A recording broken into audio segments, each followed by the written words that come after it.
Hi, I'm Father Joel, and welcome to Pilgrim Preach. This weekend we had a seminarian appeal speaker, and his talk was so good that I wanted to include it.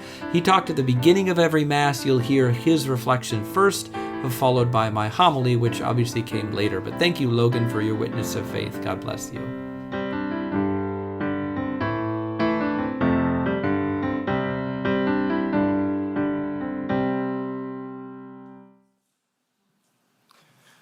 Good morning, everyone.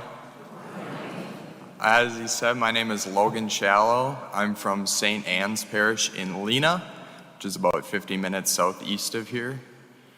The Raising Vocations collection is a really great time for us seminarians to go out to the different parishes of the diocese, meet all of you, and just prove that we do exist. And the Raising Vocations collection supports the apostolates in our diocese that support children's vocations, like the discernment of the children's vocations of our diocese, which I'll get into a little bit more. But I was told to tell you all a little bit about myself. I'm from Lena, Wisconsin, as I said. It's a small town of about 590, depending on what population sign you look at going into the town. Changes from 4 different times. And I cared more about sports growing up than anything. I love sports, played baseball, football, basketball, and I ran track, so I love sports. And through playing sports, I thought more of myself than anything else. I thought that I was the most important thing, no matter what. And that continued on for most of my life until I got to my junior year of high school when I got Lyme's disease and I couldn't play sports for a couple months. And I was really confused. I was just like, God, why would you do this to me? You're taking away the best part of my life. And then through that, I realized that my life's not about me. It's about God. And my perspective totally changed. I started living my life for the Lord and not for myself. And during that time, I started to discern priesthood for the first time. But like every good junior in high school, I got a girlfriend instead. And amazing time, so thankful for her family. A couple years later, I went to college. She went to the military. Ended up breaking up after my freshman year of college down at UW-Platteville.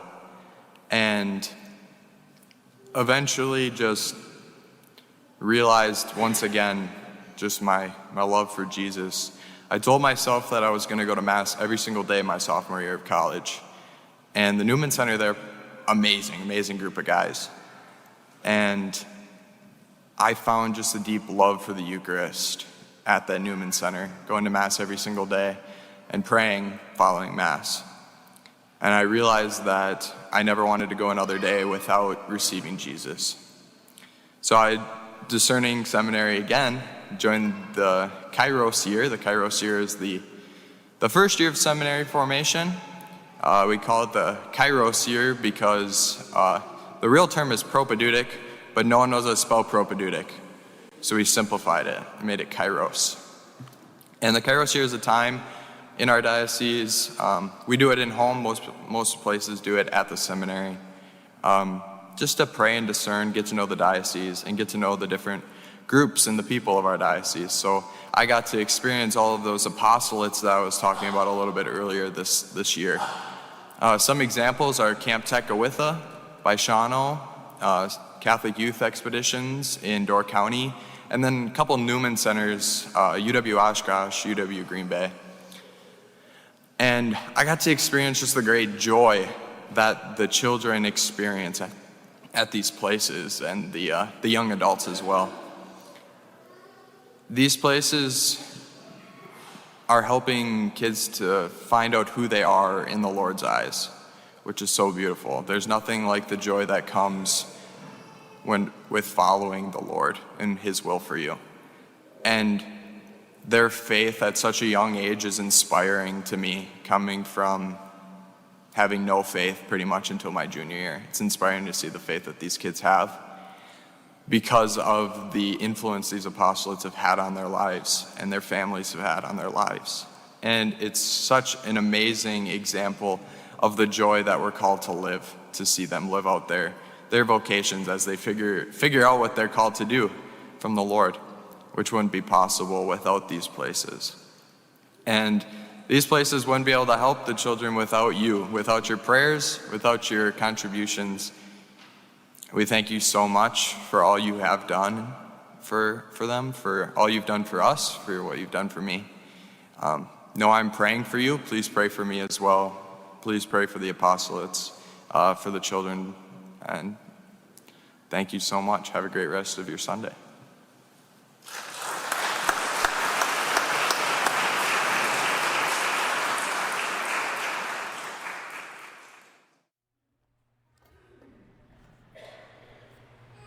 We walk by faith and not by sight.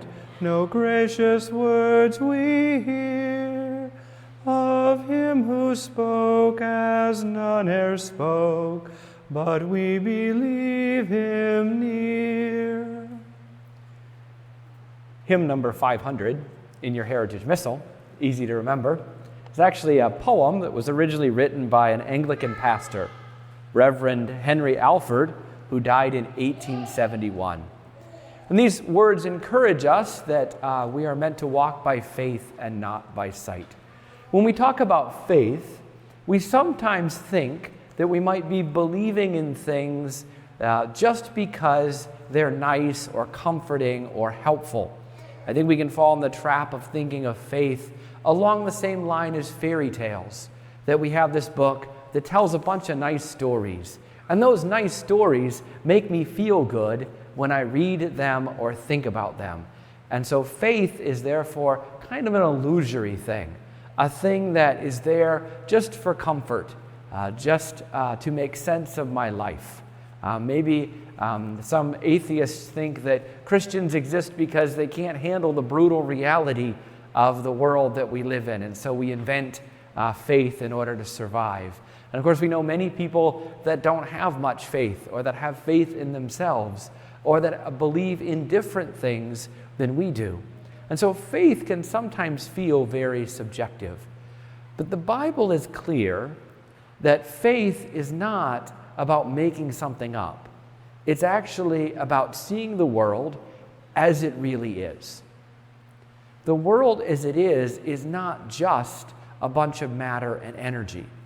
The world that exists around us, that we can test scientifically and empirically, doesn't explain itself. There's more to the world than this.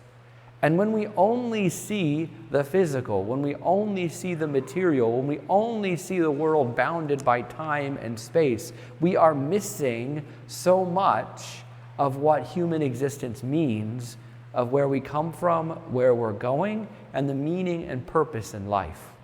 So faith is not about making up something. Faith is about realizing that there's more to the world and seeing this world as it truly is. And Jesus isn't a made-up person. Jesus is real.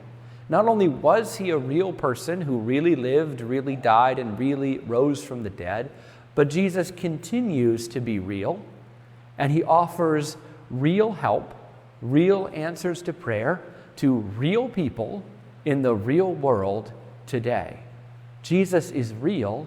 That is the beginning of our faith. We may not touch his hands and side, nor follow where he trod, yet in his promise we rejoice and cry, my Lord and God. Jesus is real, and we can trust him. That reference about we may not touch his hands and side, of course, comes from Thomas, doubting Thomas, who wasn't sure Jesus rose from the dead and would only believe if he could put his finger into the nail marks and his hand into his side. And then Jesus says, "Blessed, you believe in me, Thomas, because you have seen. Blessed are those who have not seen but have believed." Again, Jesus isn't inviting us to some comforting fairy tale. He's rather inviting us to see with the eyes of faith, to see with the eyes of our heart, and to realize that Jesus is trustworthy. At least 3 times before he died, Jesus told his disciples he was going to die. He was going to be crucified. He was going to be condemned. And after 3 days, he would rise from the dead. And they didn't believe him. They still didn't believe him even when they saw him in the flesh. It was only later that they came to realize that Jesus was trustworthy. Logan Shallow realized that Jesus was trustworthy when he got Lyme's disease. His identity was tied up in what he did, in his activities. And when he could no longer do those things, he completely lost his identity. Why would God do that to him? Well, God did that to him not to deprive him of his identity, but to give him his true identity as a beloved Son of God, an identity that no one can take from him. And so in trusting Jesus, Logan began to realize that Jesus is trustworthy. Jesus is real, and we can trust him. Help then, O Lord, our unbelief, and may our faith abound, to call on you when you are near, and seek where you are found. Jesus is real. We can trust him.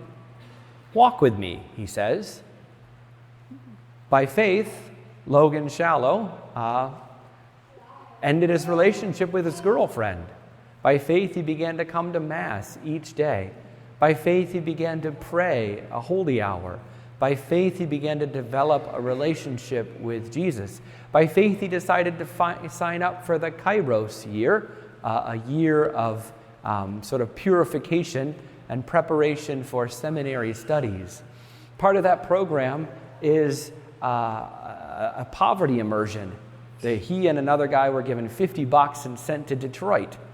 And by faith, he gave away his $50 to charity because he had learned that he could trust Jesus. When he came back from Detroit to the diocese, he had $500 because people were generous. And you know what? He gave that away to charity too. Logan has learned that he can trust Jesus, and he's learned the incredible joy of walking with Jesus every day in a relationship of trust as a disciple. That Jesus doesn't take away all the fun things from life, but with Jesus, things are more meaningful. With Jesus, we can really experience what life was meant to be. Life is more deeply satisfying and meaningful with Jesus. Jesus is real. You can trust him. Walk with me, he says. That when our life of faith is done in realms of clearer light, we may behold you as you are in full and endless sight. Jesus wants to walk with us here and now because he's leading us somewhere. We're going somewhere. This is not our home. We have an eternal destiny, and we need to be on the road that leads to eternal life.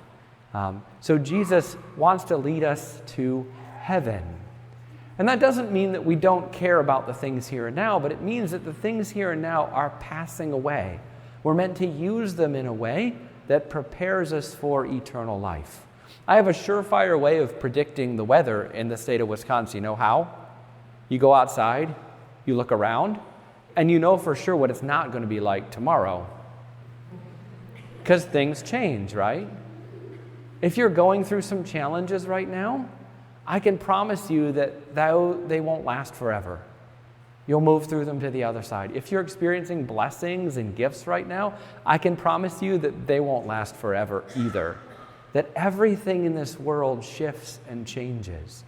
So we need to stop trying to build a comfortable life here. We need to stop trying to make this world work and to satisfy all of our needs and desires here and now, because we need to realize that this world is passing away.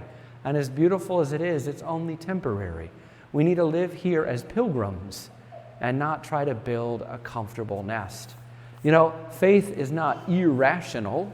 It's just above reason. It's above what reason itself could prove or deduce.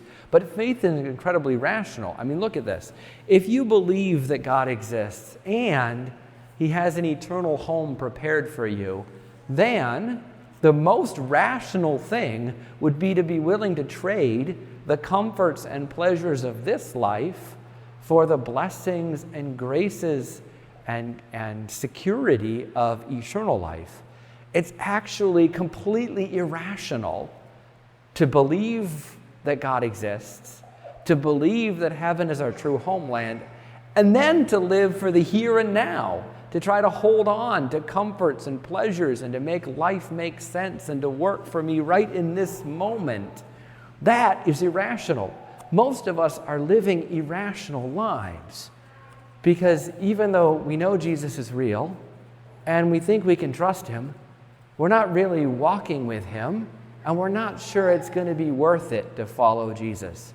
We're afraid of all the things we'll have to lose if we say yes to a relationship with Jesus.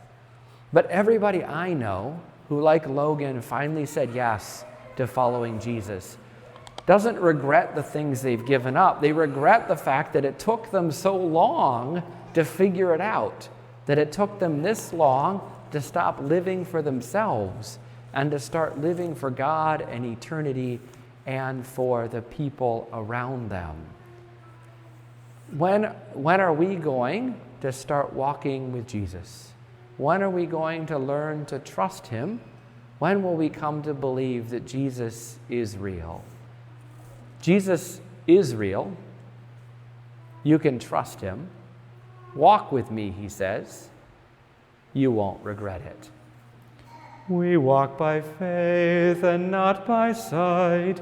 No gracious words we hear from him who spoke as none e'er spoke, but we believe him near.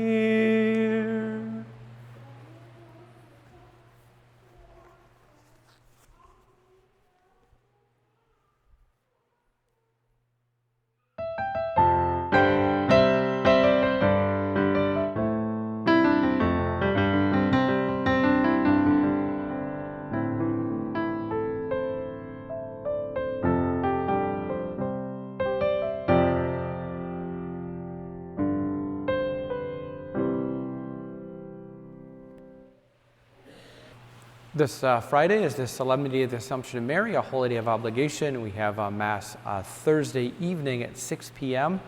Here at St. Wenceslas, Friday morning at 8:15 a.m. at St. John, and Friday evening at 6 p.m. at St. Mary and Hyacinth. So 3 different opportunities for you to get to Mass this Friday. Deacon Peter's just been absolutely loving the religious goods sale. He loves a good, he breaks for garage sales, as you say. I, on the other hand, think a garage sale is a little bizarre. Where do you find secondhand pets? At a flea market. My neighbor leaves his sprinkler on constantly. It's very irritating.